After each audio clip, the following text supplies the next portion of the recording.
Welcome back to the Cars of Queens YouTube channel. As promised, this is my 2014 Chevy Impala RMP 5236. It was assigned to the 3-4 precinct, and the coolest part is the KGTs, which I plan to put the KGT right back on. This bracket's a little bit rusted.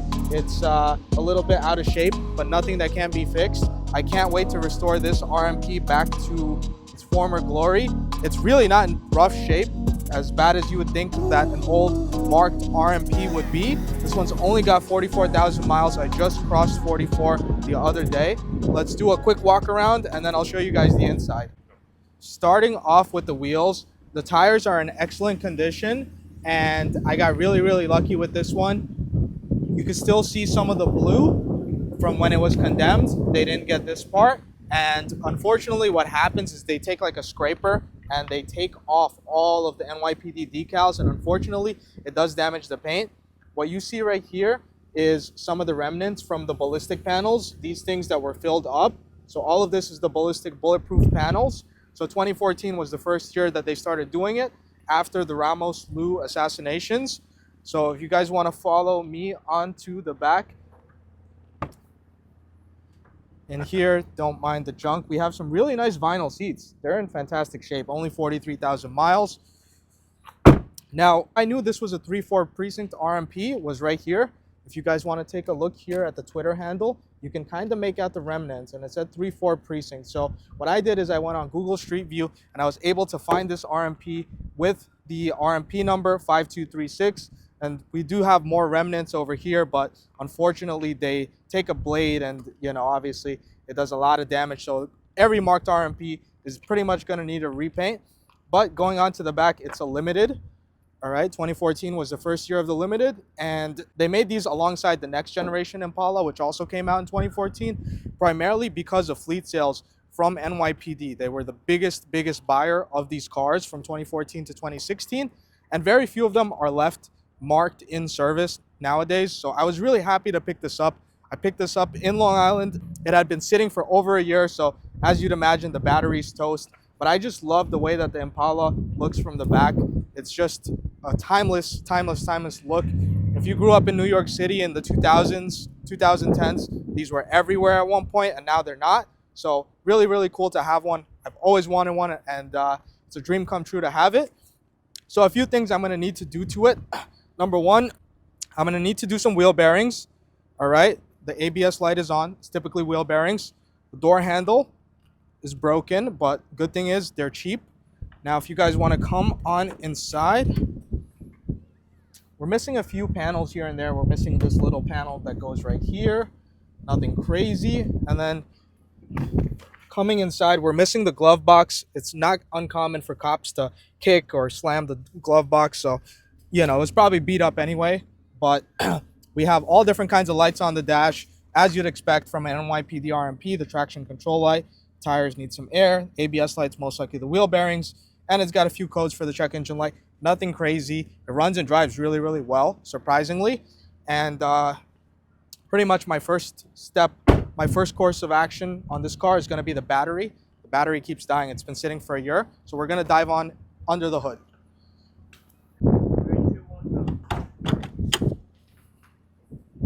Going under the hood of the Impala, you'll see that this is a little bit misaligned. And that's because of the strut bar that's on all of the Impalas. So we take a look under, like I said, the strut bar, very cheap. The good thing about Impalas is everything is very cheap to fix. Parts are cheap. All right, this battery, it's really old. So we're definitely going to need a new battery. It sat for a year in somebody's yard in Suffolk before I got it. And I got it for a really low number. It was sitting for a long time. It needed a bunch of stuff. So the guy was more than willing to negotiate with me on the price of it. So other than that, this car is powered by the 3.6 V6 that Chevy put in pretty much everything, like the Camaro, so many other cars.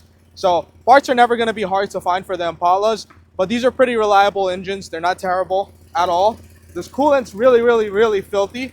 It's disgusting. We're definitely going to need to do a flush soon. But other than that, the engine runs pretty well. It's healthy. And we're going to be restoring her to her former glory soon. So going inside an RMP, you have the signature pen markings all over. You guys know cops love to write inside their RMP all over the headliner for some reason. They love to do math in here, apparently. Somebody did some math here. So if you guys buy an RMP, you're probably going to have any RMP that doesn't have a black interior. Someone did some scrabbling on it. All right. What's really cool is the seatbelt use required in vehicle stickers are still on. Over here, we have some residue from the 1084 stop the clock sticker. Okay.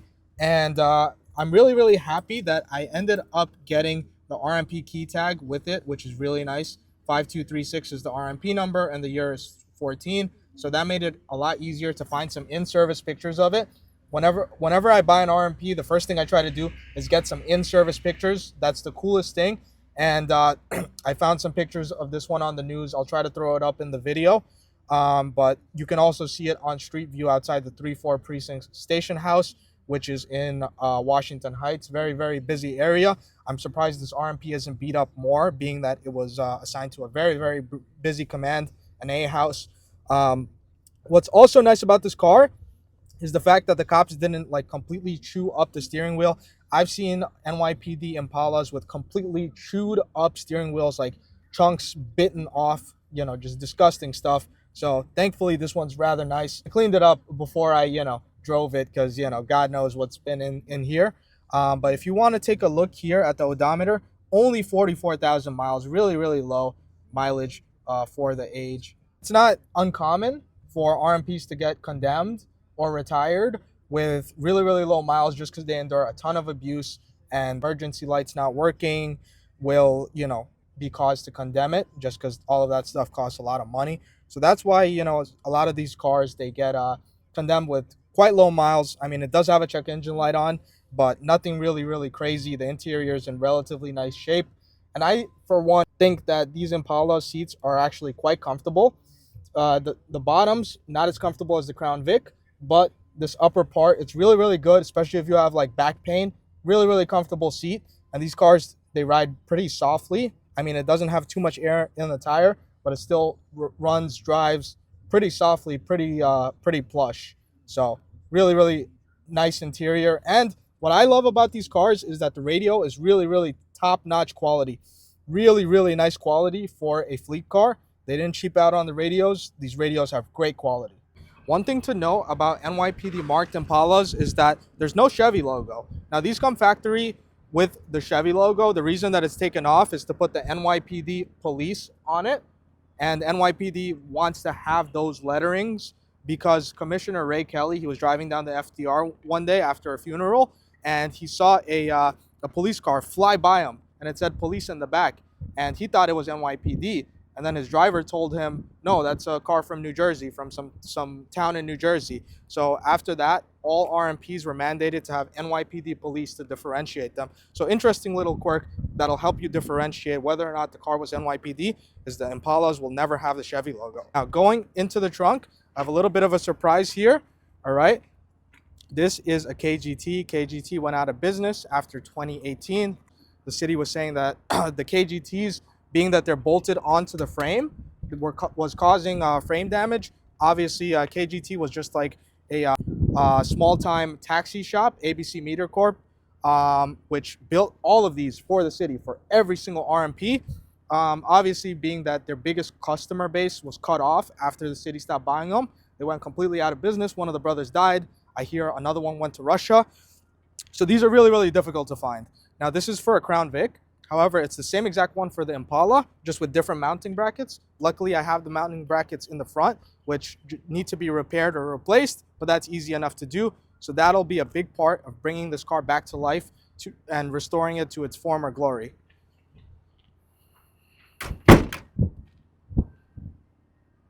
Now it's time for the driving portion of this video. We have got our seatbelt buckled up, and it's time to hit the road.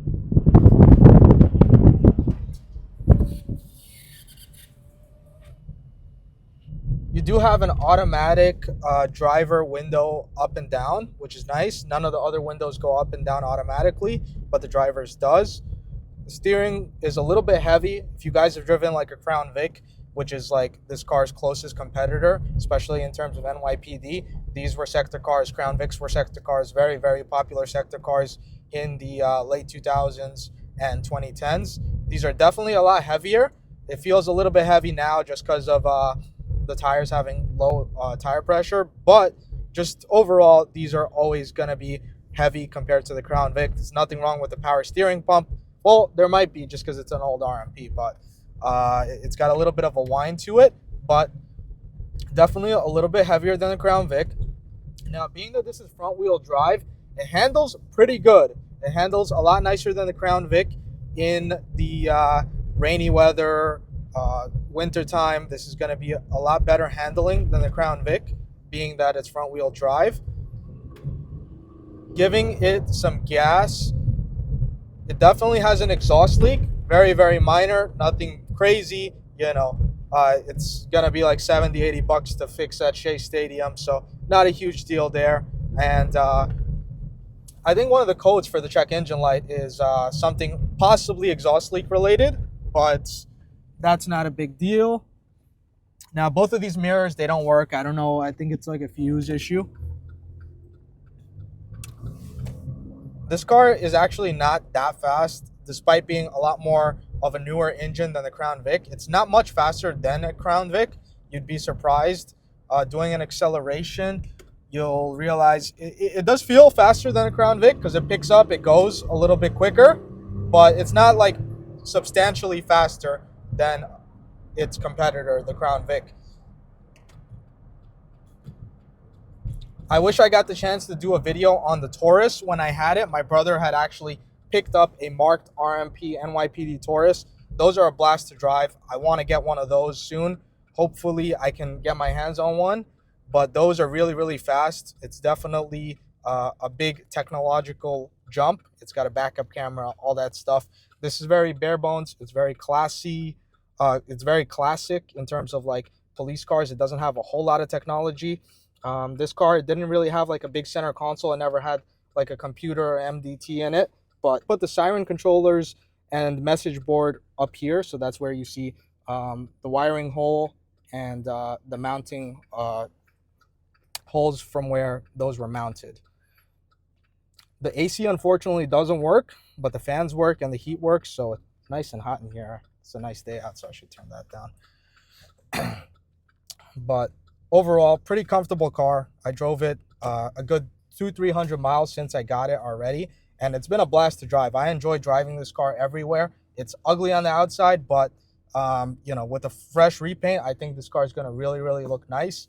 And this headliner is destroyed. I mean, NYPD, you guys know. And they also rip these dome lights out, as I've shown you guys in some of my other RMPs. I don't know why they do it, because the dome light, you know, it's kind of silly to rip it out, but they do some damage here, so it's kind of hard to put another dome light on, unfortunately. So we're gonna do a little bit of a turn. Turning radius is really nice. It doesn't feel like as much of a boat the way that the Crown Vic does, so it's a lot more modern feeling, but just not like a lot faster. But that's okay. Very, very smooth daily driver type of car. I mean, I dailied it a few days, took it to work and back, and it felt great to me, honestly. So that's the exhaust leak. Car does have good brakes, which is nice. Usually these RMPs, brakes are squealing, squeaking, all of that stuff. They get used day in and day out. But this one survived the 3-4 precinct, the mean streets of Washington Heights. And overall, it's in really nice shape for a car coming from that area. Hopefully you guys enjoyed this video. If you did, be sure to leave a like, comment, subscribe. It helps me out, helps me buy more of these projects and maintain them, take care of them, and make more videos for you guys. So if you guys enjoyed, be sure to leave a like, comment, subscribe. I'll see you guys on the next one.